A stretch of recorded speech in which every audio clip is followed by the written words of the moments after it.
Wait, and that Ruby will gold. be the Ruby picked up.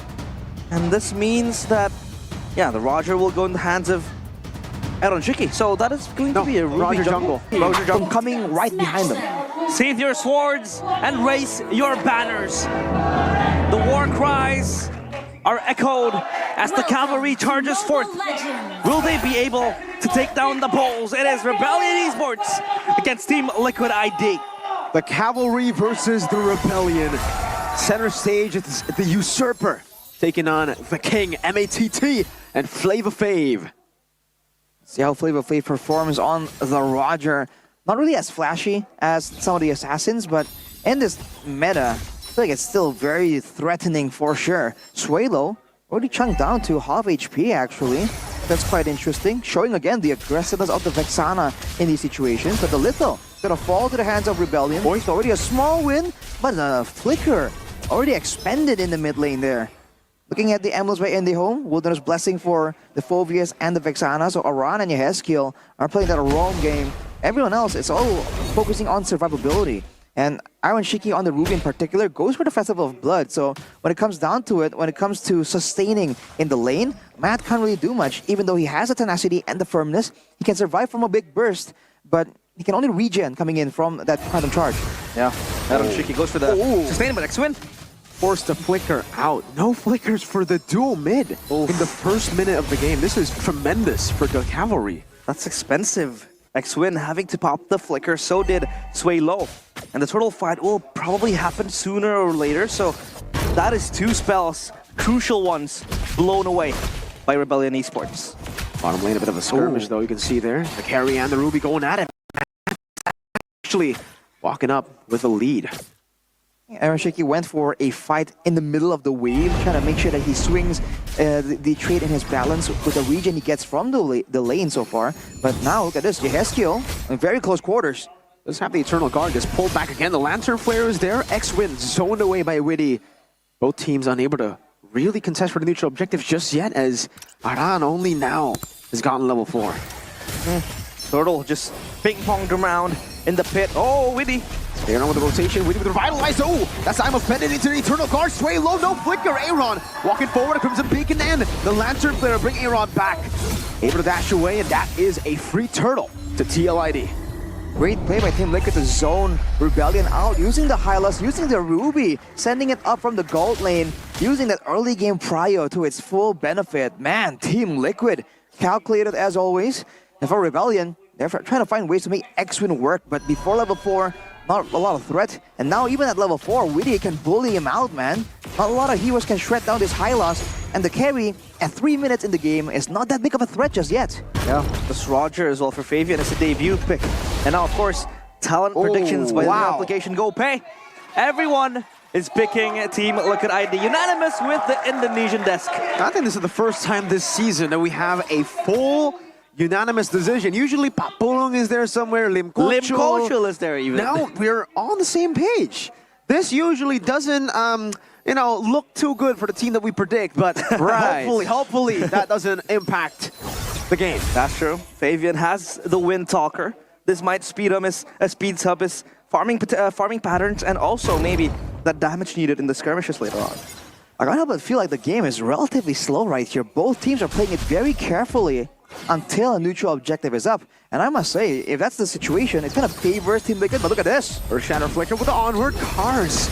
Able to find out Aran nowhere to run. Even with the Vengeance, you can't tank up that much damage. Cars, first blood. The timing though, after the predictions are rolled out, Aran gives away first blood. Well, it is what it is, but for now though, you can see Fabian is in the area to soak up the gold and EXP, so not all is lost, but Aran on the Phobias, that's not a situation you want to be in, to lose out on multiple EXP cards in that laning situation. Cars will be having a bit of an edge, but can he use that to leverage enough? As you can see here in the mid lane, we're back to setting up for the Turtle. Rebellion were able to get a pick off, but that's before the Turtle was even in the picture. That's true. And now, of course, Aaron Shiki just having a good time down bottom against Matt. You have so much sustain with the Ruby, you know, a net kit and then a Witty already in Turtle Pit, looking to zone out the players of Rebellion Esports, but Aran comes close. Cars might look for an engage, no. Turtle still ping-ponged by both teams. See the bottom Both teams side. are just setting it up. And it gets reset. Both teams really don't want, not wanting to be the first team to really make a move on it. And Team Liquid are using this small few moments to go for wave clear opportunities. That's way low. This is where the Tsushin really excels, when both teams want to just sit around and not really commit onto something big. Witty. They're on it, Witty, with the charge forward. Sway low to be stunned up, and now Aran gets a demonic force proc, forcing the Crimson Beacon. Aaron Shiki already rotating in. Good terrify, and Eternal Guard. Fabian wins out the retreat battle. Because of that, I'm offended with the Toro. He stops up the glorious pathway for Witty to go for the charge, but TLID know better than to overcommit. They go straight back to their lanes. See Fabian waiting in the wings, but that was a great play from Yeheskiel. CC lock-in Ryota right before the neutral objective is available. With that performance though, you can see again Rebellion. The moment the glorious pathway gets popped, the Revitalize gets used, they don't really have enough damage to really be a real threat. Later on, Ryota can snowball, can still do a lot of damage with the Shadow Kill, but is that enough? It can't really shred down everyone. It's going to be very limited. And of course, back to square one. It's even in the kills department, but again, Team Liquid ID, they are able to win on the macro game. Bottom side turret down, and then they get the turtles as well, 2 of them so far. As we take a look at the builds, anything in particular, Arashi? Mana boots for Sway low right there, so wanting to get more mana back from shoving the waves, maybe feeling the pressure from the Vexana push, because sometimes Tsushins would go for something a bit more defensive, especially in a game like this with a diving Phobias, a diving Roger as well in the hands of Fabian. Sometimes you would go for a more defensive boot choice, but Sway low wants that mana. He knows that he needs every single bit of mana possible when they're trying to lift someone up. Glorious pathway. But Lantern Flare, but Witty, he just going for a good Crimson Beacon from Swaylo. Meanwhile, in the bottom lane, I don't know if you guys saw that, but Ryota just lost out in the trade completely against Aaron Shiki. Oh, the hunter becomes the hunted. Ryota not able to showcase his Hayabusa prowess, because again, this is one of his strongest picks. And so far, it's all first picked. It was first picked as well. It's all nullified by Team Liquid ID's adaptive pick. And Assassins aren't really supposed to win against fighters, technically, especially not when they're not snowballing. 2k gold lead and X-Win, you can see he's always scouted out as Sway low. Takes so much damage, man. The Vexana threat with the passive on the minions as well. Team Liquid will get this turtle without contest. Oh, it's 3 out of 3 now. And it doesn't seem like fun and games at this point. If you lose out on all 3 turtle contests, 2 out of them so free for Team Liquid ID, as Fabian might look to take down this turret alongside Aran, just shadowing him from behind. Now concealed play by Matt. They can't kill Aaron. There's no way. I'm offended.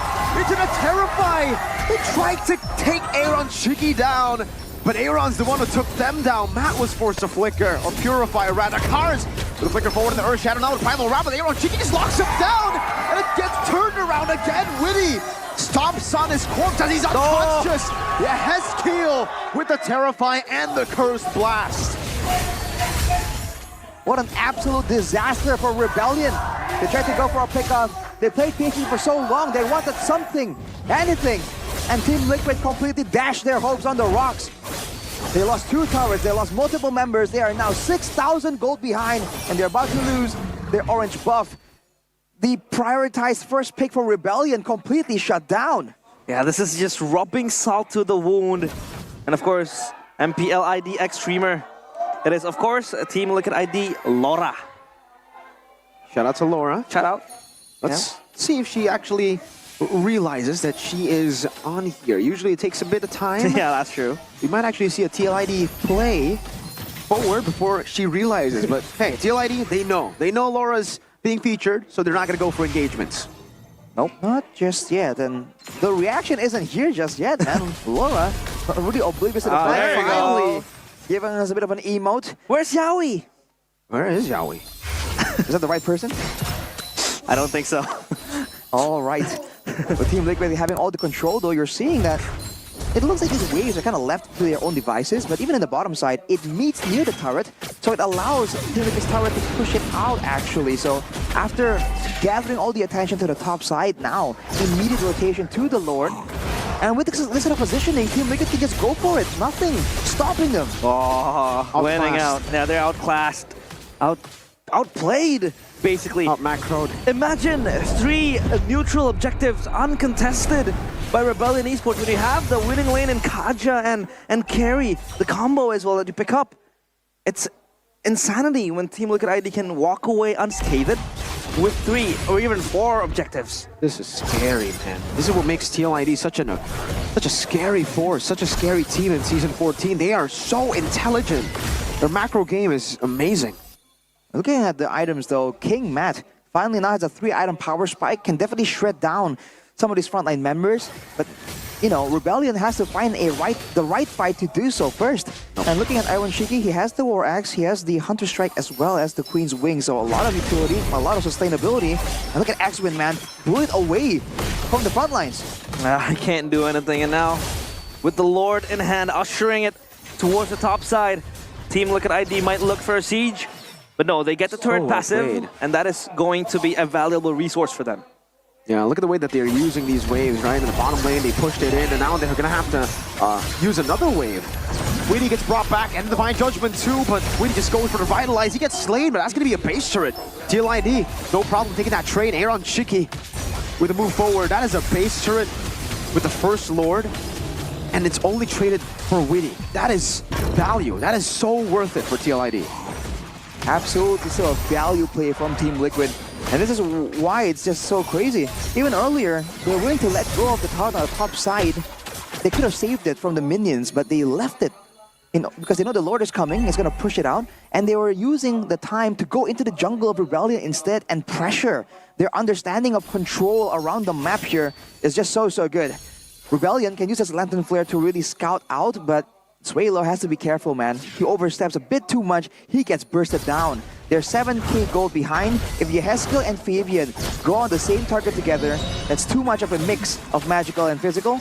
Anyone but Cars, I believe, can be shredded down, and even Cars himself isn't exactly safe. And he is so behind that he has opted to go without the Thunderbelt. He went straight for the Radiant Armor with the Dominance Ice, and now he's going for a Dreadnought Armor. He wants to be the main frontline, recognizing that X-Win can't assist him in that department. Yeah, and we haven't even seen, you know, a single pick-off coming in from Rebellion Esports, using the Divine Judgment to just pull back.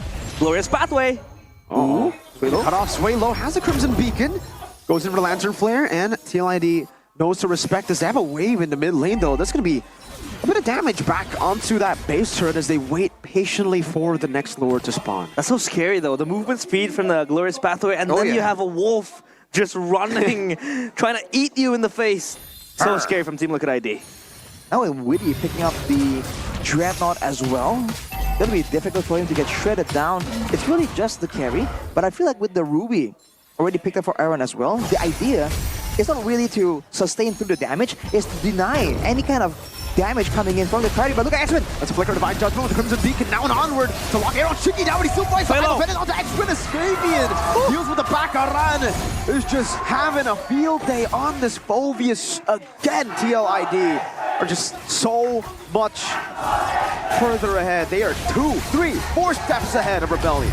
Outclassing the Bulls, and the Bulls with no hordes this time, losing the Lord, and they might lose this turret as well. But I'm offended. Aaron Shiki getting the Terrified down. Yehezkiel blocking cars down. Aaron's still able to space away from Matt, and he gets out with the backup of the team, and they get a base turret without utilizing the Enhanced Lord. It is still marching down towards Rebellion's base. What a monster play by Iron, man. Coming in, getting a 3-man, I'm offended. And then right there, he kited back, he got stuck on the wall, and instead of going outside and risk getting taken out by the fade away, the stars coming in from Matt, he goes sideways and gets a skill onto the minions to get that much more sustainability.